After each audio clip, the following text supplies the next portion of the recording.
ku butwari n'ubwitange bagize ku byahinduye amateka y'igihugu cyacu.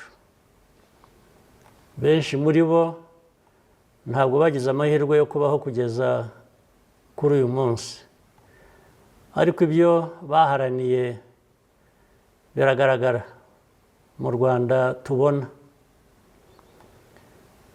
U Rwanda rwamaze imyaka myinshi muri politiki yo guheza, gutera ubwoba no kubiba amacakubiri.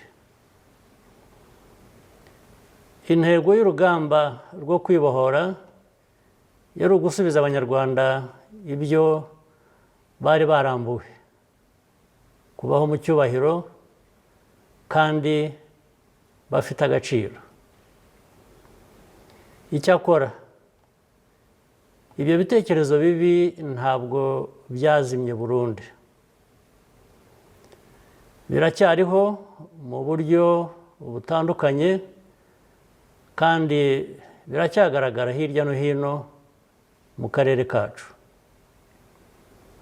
Twabonye byinshi kandi twarababaye bihagije ku buryo tudashobora na rimwe gufata ibi bitekerezo nk'ikintu cyoroshye. Umutekano n'imiyoborere myiza ni umusingi w'ibyo twagezeho byose. Umutekano ujyanye no kubaho kwacu ntabwo tuwushakira gushimwa n'abahandi. Tudafite umutekano nta kindi cyashoboka. Niyo mpamvu dukomeje kuba maso kandi tugahagarara ku byo twemera. Ibyabaye hano muri iki gihugu cyacu ntibizongera, ku mpamvu imwe yumvikana. Ntabwo tuzabyemera. Ubu dufite urubyiruko rumaze gukura, rutigeze ruba mu mateka mabi igihugu cyacu cyanyuzemo. Nk'ababanjirije, urubyiruko rw'uyu munsi rugomba kumva neza ko nta wundi ufite inshingano ku Rwanda kurusha Abanyarwanda ubwabo.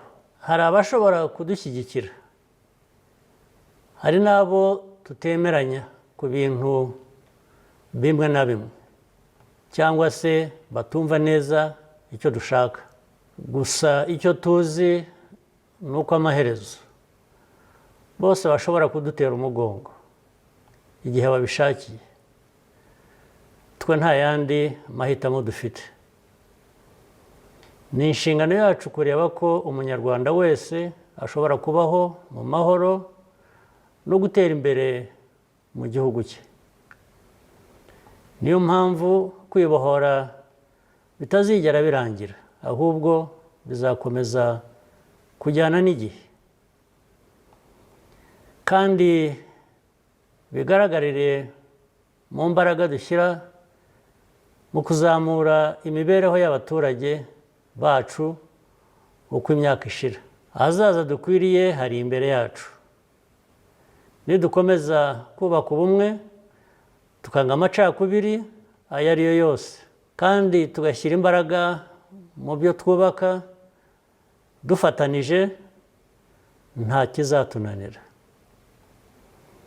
Ibyo twagezeho mu myaka 32 ishize birivugira.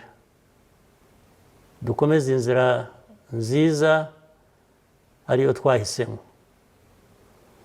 Mbifurije mwese n'imiryango yanyu umunsi mwiza wo kwibohora.